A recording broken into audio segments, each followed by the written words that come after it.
Hai guys, balik sama aku Halimat Nasihah. Kali ini aku membahas tentang dua jurusan yang beberapa hari ini itu sering ditanyakan, yaitu tentang PBA dan juga BSA.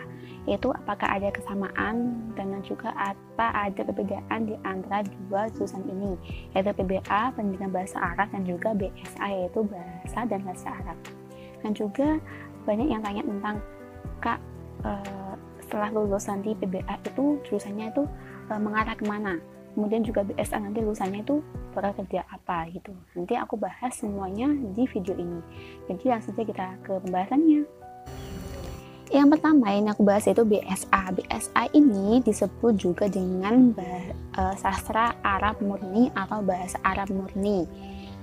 Begitupun juga dengan sastra Indonesia, sastra Inggris disebut juga dengan bahasa Inggris murni atau sastra Inggris murni atau sastra Indonesia murni. Sama dengan kimia murni, fisika murni, matematika murni gitu. Kemudian yang PBA yang pendidikan bahasa Arab itu juga sama dengan pendidikan kimia, pendidikan bahasa Inggris, pendidikan matematika, pendidikan fisika gitu. Kalau ditanya, Kak sulit mana PBA sama BSA? Atau sulit mana yang pendidikan sama yang murni? Itu jelas banget kalau lebih sulit yang murni daripada yang pendidikan. Kenapa? Alasannya apa? Langsung saja, ini aku kutip dari webnya kampus UNS, yaitu Universitas 11 Maret ac.id. Tapi ini aku sambil aku aku mengutip ini tapi nggak semuanya karena kan kita bahas tentang WINSA, jadi aku nanti samakan dengan yang WINSA. Aku ambil dikit-dikit pokoknya yang sama dengan WINSA aku ambil itu. Nah, BSA itu jurusan yang berfokus pada pembelajaran bahasa Arab secara komprehensif. Artinya apa maksudnya? Yaitu pembelajaran bahasa Arab di jurusan bahasa Arab itu tidak hanya mencakup pada keterampilan bahasanya, melainkan juga pada aspek-aspek yang berkaitan dengan bahasa Arab secara luas, yaitu seperti penuturnya dan masyarakat Arab sendiri. Jadi pembelajaran bahasa Arab itu juga fokus pada bahasa atau biasa disebut juga dengan linguistik kalau di dunia perkuliahan, linguistik, dan juga kesastraan dan kebudayaan. Nah, jadi di BSA itu tidak hanya mempelajari tentang bahasanya, tapi juga tentang kebudayaannya, kebudayaan orang Arab, kemudian juga sastranya dan lain-lain. Kemudian profesinya, bukan profesi atau profil lulusan yang utama BSA itu supaya handal di bidang bahasa dan juga kesastraan dan kebudayaan. Nah, lulusannya itu bisa menjadi diplomat, menjadi penerjemah, juga bisa menjadi pakar bahasa atau ahli bahasa atau juga peneliti bahasa dan lain-lainnya. Oh iya, ada juga BSA itu juga bisa jadi pembimbing haji loh teman-teman. Tuh.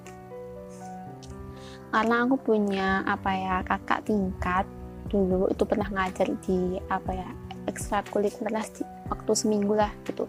Ngajar anak UM, lulusan sekolahku dulu, ngajar aku waktu di sekolah aku masih SMA gitu. Ada kegiatan 2 minggu. Nah, itu yang ngajar itu alumni dari sekolahku dulu. Nah, aku lupa namanya siapa. Kuliah di UM, S2-nya di UM, dan Mas itu jadi penerjemah ketika ada kayak orang Arab ke Indonesia untuk seminar ataupun kepentingan tentang pemerintah. Nah, Mas ini tuh yang bagian penerjemah, atau disebut juga translator bahasa Arab ke bahasa Indonesia. Nah, sama juga bisa nanti seperti itu. Kemudian di BSA itu juga selain bahasa juga memahami masyarakat Arab sebagai penutur asli. Masuk juga kita mempelajari seni bahasa, seni budayanya, juga tentang kehidupan sosial dan politik dan ekonominya gitu. Nah, kemudian yang PBA sebagaimana nama jurusannya yaitu pendidikan bahasa Arab, itu berarti berfokus untuk menjadi tenaga pendidik atau disebut juga dengan guru. Di PBA itu mahasiswanya dididik menguasai berbagai aspek yang diperlukan dalam pengajaran atau yang diperlukan ketika sampai nanti jadi guru, kan cara mengajarnya, kemudian kayak metode cara mengajar, tekniknya itu bagaimana, dan lain-lainnya. Dan juga seperti cara mendesain atau membuat kurikulum, kemudian tentang psikologi peserta didik dan lain-lainnya. Pokoknya di PBA itu berkaitan dengan cara dan proses mengajar gitu. Namanya juga pendidikan gitu. Jadi lebih fokus untuk ke dalam mengajar, cara mengajar itu kalau di PBA. Kemudian mata kuliah di jurusan PBA dan juga BSA itu ada perbedaannya dan juga kesamaannya. Yang pertama yang kesamaannya itu kesamaan antara PBA dan juga BSA yang pertama yaitu ada maharot istima. Maharot istima itu yaitu tentang kepandaian istima itu mendengar gitu. Maharot istima pokoknya tentang mendengar. Kemudian maharot qiraah yaitu maharot qiraah itu membaca, kemudian maharot kalam itu berbicara, dan juga maharot kitabah itu menulis. Jadi maharot 4 tadi itu disajikan di berbagai kampus yang ada bahasa Arabnya, tetapi terkadang itu di perguruan tinggi namanya beda, tapi tetap sama, yang dipelajari tetap sama, tapi cuma namanya beda gitu. Kemudian selain itu juga kita ada persamaan antara PBA dan BSA yaitu nahwu dan shorof dan juga balaghah gitu. Itu di PBA juga ada, di BSA juga ada nahwu, shorof dan balaghah gitu. Bahkan nahwu shorof ini juga itu nggak hanya ada di PBA dan juga BSA, tapi juga ada di jurusan hukum keluarga Islam. Loh kak, hukum keluarga Islam atau HKI kok ada nahwu sama shorofnya? Ada, karena kebanyakan materi atau yang dibahas itu ada di kitab-kitab itu, kitab-kitab agama. Nah, karena aku punya adik yang kuliah di UIN Malang dan jurusan HKI hukum keluarga Islam, itu aku mendapatkan sedikit lah tentang hukum keluarga Islam di Malang. Dan juga aku punya pengetahuan tentang PBA itu dari kakak kandungku itu kuliah PBA dengan bahasa Arab di UIN Malang gitu. Jadi aku sedikit tahu banyak antara PBA dan juga BSA dan juga HKI. Kemudian perbedaannya antara matkul PBA dan juga BSA yaitu perbedaan biasanya itu pada matkul yang menjadi ciri khas pada kampus tersebut. Nah, contohnya itu di kampus UNS ini, Universitas 11 Maret, itu ada matkul sebagai keterampilan tambahan untuk nanti mahasiswanya setelah lulus gitu. Nah, apa saja itu tentang jurnalistik, ada matkul jurnalistik, matkul ilmu perpustakaan, matkul pengantar hubungan internasional, kemudian ada matkul multimedia dan lain-lainnya. Itu di kampus UNS ya. Nah, kalau di UINSA itu yang telah aku pelajari ya, karena aku sekarang sudah UAS semester 5 dan mungkin bulan 3 itu aku udah semester 6. Jadi yang sudah aku lewati, yang sudah aku pelajari itu hanya satu, seingatku ya, mohon maaf kalau aku salah. Itu ilmu perpustakaan, tapi di UINSA itu namanya bukan ilmu perpustakaan, tapi namanya leksikografi. Jadi kita itu cara membuat kamus di matkul leksikografi di semester 5 BSA gitu. Dan itu nggak ada di jurusan PBA tuh. Jadi ada sedikit, pokoknya ada lumayan banyak lah di BSA ada, tapi di PBA nggak ada tuh. Kemudian perbedaan matkul di jurusan PBA dan juga BSA ada juga. Di yang PBA itu ada matkul tentang metode pembelajaran bahasa Arab, juga ada metode pengajaran bahasa Arab, juga ada psikologi pendidikan dan lainnya. Jadi yang aku tahu ya itu yang banyak itu tentang psikologi pendidikan, karena aku tahu dari kakak kandungku yang jurusan PBA di UIN Malang itu bukunya kan tidak buku ya, itu yang banyak itu tentang psikologi pendidikannya. Nah itu yang nggak ada di BSA. Kenapa ya? Karena BSA itu lebih tentang pelajari keseluruhan tentang budaya, bukan tentang pendidikan, karena BSA itu kan profilnya bukan pendidikan gitu.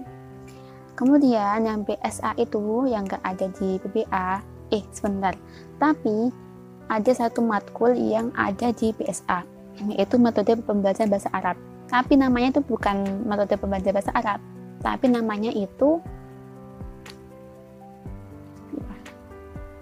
Thoriqot Tadris ya. Jadi di BSA itu ada matkul yang namanya Thoriqot Tadris, yaitu tentang cara kita mengajar. Nah itu ada di mata kuliah di semester 5 kemarin itu. Jadi aku kan dibagi kelompok. Nah aku dapat judul tentang metode bilingual. Nah di situ aku praktek sebagai gurunya dan teman-temanku sekelas sebagai muridnya. Aku mengajar tentang percakapan, menggunakan bahasa Arab. Pokoknya di BSA itu juga ada matkul tentang cara kita mengajar nantinya juga. Jadi di BSA itu juga dibekali tentang cara mengajar ketika menjadi guru dan lain-lainnya. Jadi bisa dikatakan BSA itu paket lengkap di BSA itu, karena selain kita tahu bahasa Arab secara menyeluruh, tapi juga kita diajari tentang cara mengajarnya. Tapi nggak semendalam di PBA, tapi cukuplah untuk di BSA. Itu namanya Thoriqot Tadris itu. Kalau di PBA kan namanya metode pembelajaran bahasa Arab, metode gini, psikologi pendidikan dan lain-lainnya. Dan juga di BSA itu juga ada matkul psikologinya loh teman-teman, yaitu psikolinguistik gitu. Tetap ada linguistiknya karena kan BSA, yaitu tentang tentang bahasa, pokoknya meneliti tentang bahasa. Kemudian yang BSA itu ada pembelajaran lebih mendalami linguistik, yaitu bahasa. Nah itu ada ilmu al-aswad. Kalau di WINSA namanya ilmu al-aswad, yaitu mengkaji atau mempelajari tentang suara-suara kayak fonem, fonen, ya sih? Iya, nggak salah, fonen. Pokoknya tentang suara dulu teman-teman, kayak suara itu munculnya dari mana, kemudian cara pengucapannya itu seperti apa, itu ada di ilmu aswad, ada di BSA, di PBA nggak ada. Kemudian juga ada matkul sosiolinguistik, itu ada di BSA. Kemudian ada, kalau pembelajaran sastra itu kan pembelajaran linguistik. Kalau pembelajaran sastra itu ada matkul aliran dan teori sastra gitu. Kemudian ada nakat adab. Nakat adab ini tentang teori kritik sastra. Bukunya namanya teori kritik sastra, tapi matkulnya namanya nakat adab. Aku udah pernah bikin unboxing buku teori kritik sastra itu di YouTube aku. Kalau sama pengen lihat silahkan ya. Itu bukunya sangat diperlukan untuk anak BSA. Kemudian ada mengkaji tentang puisi. Nah puisi ini di BSA namanya matkulnya dirosah syariah klasik, yaitu dirosah kan pembelajaran syariah itu puisi, klasik itu zaman sebelum Islam atau jahiliyah. Kemudian juga ada kalau puisi modern namanya dirosah syariah modern. Kemudian kita juga membaca tentang prosa, nama matkulnya itu di BSA namanya dirosah nasriyah. Nasriyah itu artinya prosa, klasik itu sebelum Islam. Kemudian yang prosa modern aku itu belum dipelajari, kayaknya nanti di semester 6. Kemudian juga ada mata kuliah apa lagi ya? Biasa sih ya kasih. Nah, kayaknya seperti itu. Sama itu puisi modern itu. Iya, ada lagi. Yang dipelajari di sastra Arab itu nggak ada di PBA, itu mata kuliah Lahjah Arabiyah. Jadi di BSA itu mempelajari tentang logat. Lahjah itu artinya logat. Kalau di Indonesia itu logatnya orang Jawa kan medok. Nah, di BSA kita mempelajari logatnya orang Arab.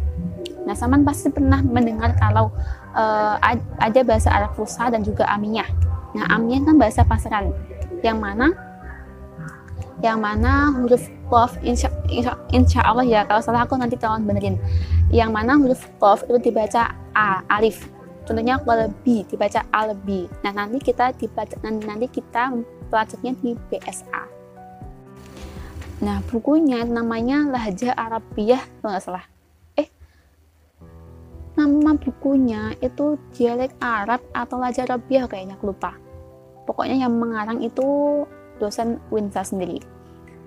Dan di situ kita tidak hanya pelajari logat atau lahjah orang Mesir atau orang Arab, tapi kita juga mempelajari lahjah atau logat orang Maroko, Meksiko, dan lain-lainnya. Pokoknya tentang pokoknya di wilayah Arab lah gitu. Nah, untuk profesinya ketika lulus, tadi sudah aku sebutkan bahwa BSA itu bisa menjadi pustakawan, bisa menjadi pakar ilmu bahasa, bisa menjadi jurnalistik, bisa menjadi editor, bisa menjadi pembimbing haji, bisa menjadi pakar bahasa, bisa menjadi dosen kalau harus S2 dulu. Kan dosen itu harus S2 dulu. Tapi bisa nggak Kak BSA itu jadi guru? Nah, setauku itu kayaknya nggak bisa, setauku ya. Tapi kalau sampai tinggal di desa, itu kayaknya bisa saja. Karena kalau tinggal di desa itu ya, jurusannya itu nggak harus sama dengan yang profesinya. Karena banyak di desa itu, di sekolah-sekolah kayak SD, SMP, yang bukan negeri, yang swasta, itu jurusannya ekonomi tapi ngajarnya bahasa Arab, jurusannya bank syariah atau bank perbankan tapi ngajarnya fikih. Itu banyak banget di desa seperti itu. Kalau sama dengan di desa ya nggak masalah, tapi kalau tinggal di kota yang di Surabaya ataupun yang lainnya, itu kan harus sesuai dengan jurusan atau sesuai dengan sarjana gitu. Nah, kalau yang PBA itu profesinya apa Kak? Kalau sudah lulus, itu sudah pasti, sudah jelas akan menjadi guru. Nah, itu saja dari aku. Semoga dengan penjelasan aku ini bisa membuat kalian itu lebih tahu dan ternyata PBA gini, BSA gini gitu. Oh ya, aku mau intinya gini. PBA dan BSA itu kita mempelajari bahasa Arab secara 100%. Tapi kalau kita PBA itu kita mempelajari bahasa Arab itu cuma 50%. Nah, terus yang 50%-nya apa Kak? Kita mempelajari tentang cara mengajar untuk menjadi guru gitu. Semoga dengan ini bermanfaat untuk kalian. Kalau ingin tanya-tanya silahkan atau DM ke Instagram aku. Insya Allah video selanjutnya aku membahas tentang persiapan apa saja atau bekal untuk kuliah di PBA ataupun BSA. Kayak harus belajar nahwu kah, harus belajar ini kah, dan lain-lainnya. Terima kasih sudah nonton, sampai jumpa. Bye.